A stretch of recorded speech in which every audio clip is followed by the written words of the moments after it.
I can't wait to tell you about this great district of Gaston County. Let's start out with a quick history lesson. Did you know North Carolina had a gold rush in the late 1700s? 50 years before California's gold rush. There was more gold mined in North Carolina than anywhere else in the whole United States at that time.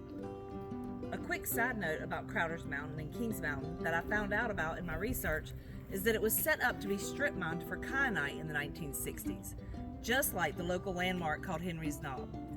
Luckily, a group of college students from Gaston College swooped in to save the day.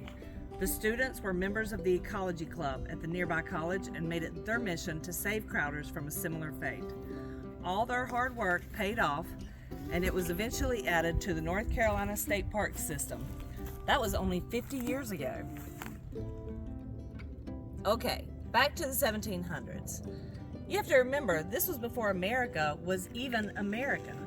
By 1775, almost 80,000 settlers had migrated to this area from the northern colonies. These settlers found themselves right in the middle of the Catawba and Cherokee trade route that fell between the two peaks of Crowder's Mountain and Kings Pinnacle. A treaty was put in place with these Native American tribes by 1777. The Catawbas moved south towards Rock Hill, but the Cherokee were not so easy to convince.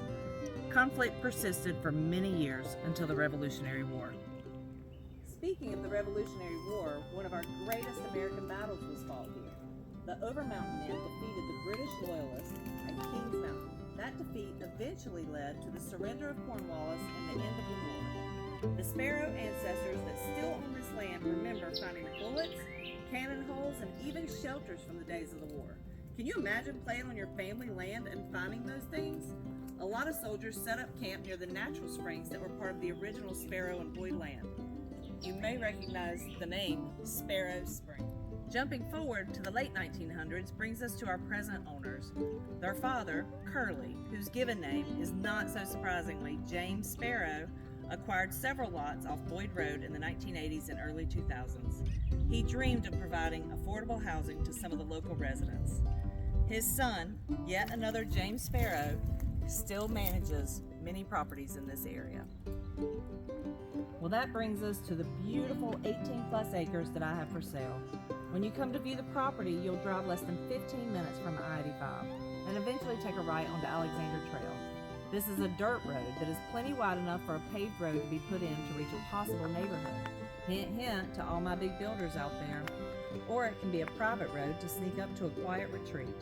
There's plenty of room for farming or livestock if that's what you have in mind, or just sit in your rocking chair and enjoy the local flora and fauna.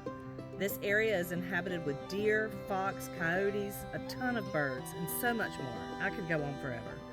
The owners have memories from childhood of finding abandoned barns, corn sheds, tools, and much more. The land sits on a plateau with a view of beautiful Crowder's Mountain not very far away.